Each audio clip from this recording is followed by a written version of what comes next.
Salut, vous êtes sur la chaîne Full Air Season et dans cette nouvelle vidéo, on va regarder en détail le bag 9 et le bag 10 du Kyosho MP11. Ça concerne principalement le réservoir, le filtre à air, le filtre à essence et tous les éléments de l'embrayage.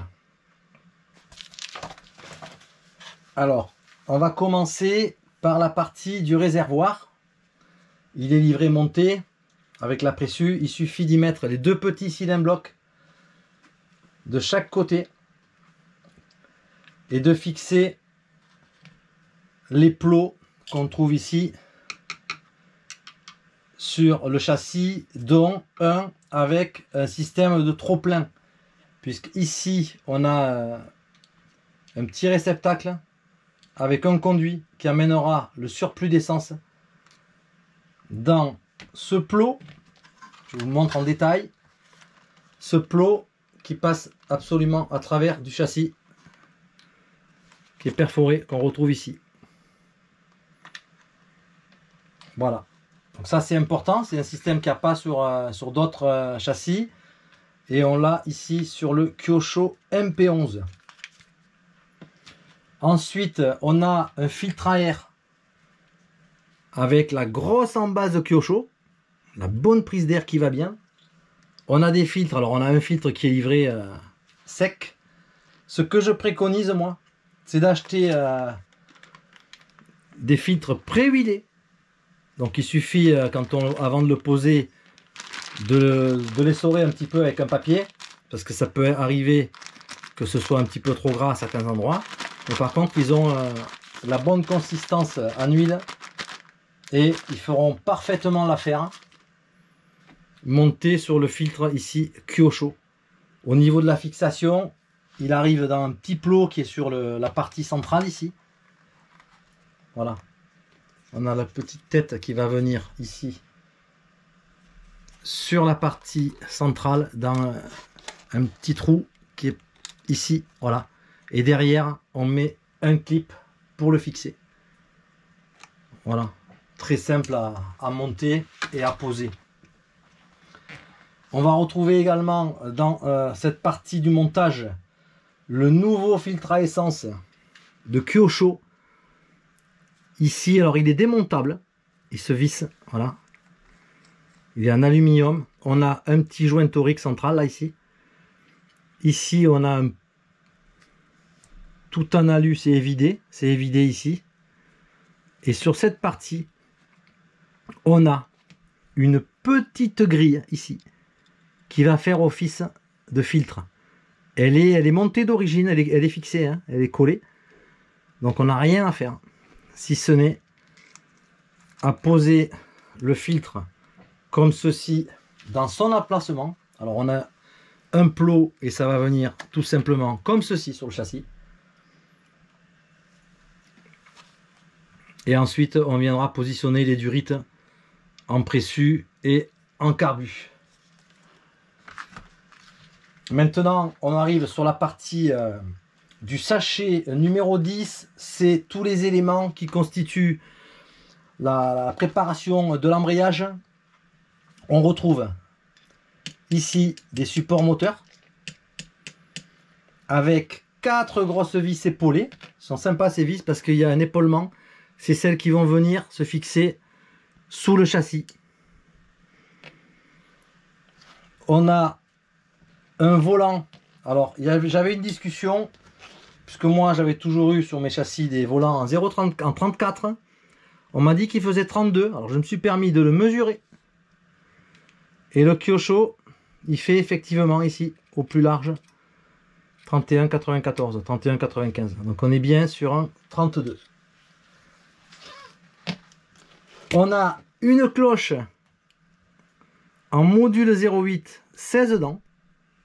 Donc c'est celle qui sera complètement compatible avec la couronne centrale en 59 dents et en module 0,8 également. On nous fournit une rondelle pour mettre sous le cône. Donc il y en a qui la préconisent de ne pas la mettre. Moi je vais la mettre, je vais suivre la notice. Ils demandent de la mettre. On a un cône ici qui va venir sur le vilebrequin. On a un écrou de serrage.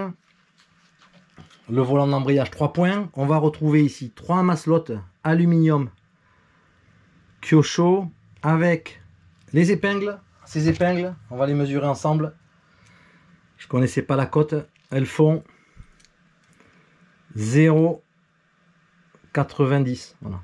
Là, je la cote à 0,91, mais c'est du 0,9. Donc ça va être plutôt souple.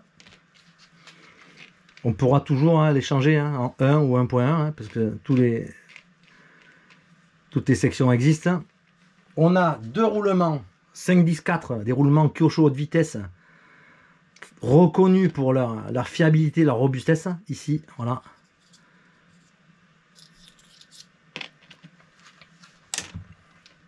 Ici, on retrouve également, très important, la vis du bout de vilebrequin. Donc elle est en acier.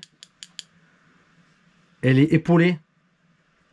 Et on fera évidemment le calage avec des rondelles en 0,5 ou 0,7 pour caler la cloche, pour qu'on ait un jeu minimum et qu'on assure le parfait montage de l'embrayage et de la cloche.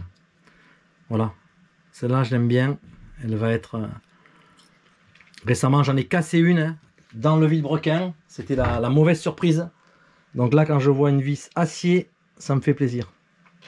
On terminera, très important, par le petit plot alu de fixation du résonateur.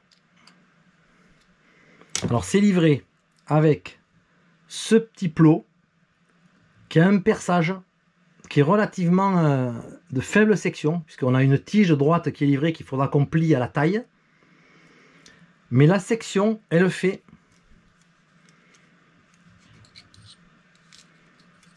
voilà. 2, ça me semble en tout cas un petit peu réduit comme taille. Quand on sait qu'il y a des options qu'on peut monter chez RC Project, en tout cas après c'est celle que je privilégierai pour fixer le bout de mon résonateur. On a une section ici, on remet tout à 0, à 2,80. Donc c'est nettement plus costaud. La seule chose, c'est qu'il faudra repercer ici le trou à 2,8, puisqu'effectivement, là, on ne pourra pas le passer. Alors, il existe des petits kits de mèches à Dremel. Il y a du 2,8, du 3, du 3,2, il y a tout. Donc, c'est assez simple de faire cette rectification pour cette pièce. Alors, je vais le monter complètement d'origine. Qui est mon premier choix, de dire aujourd'hui je monte un châssis absolument d'origine, là à part les écrous que vous voyez, tout le reste est d'origine. Ici je ferai peut-être la modif dans un second temps pour pouvoir mettre une section de support de réseau un peu plus importante. Voilà, c'était la présentation du bag 9 et du bag 10. Il y a beaucoup de pièces, c'est très détaillé. Dans une prochaine vidéo, je vous montre en détail le montage de l'embrayage sur le moteur. Alors, est-ce qu'on peut me passer le moteur Pico? Il est là, voilà, il est là, il est prêt pour la prochaine étape.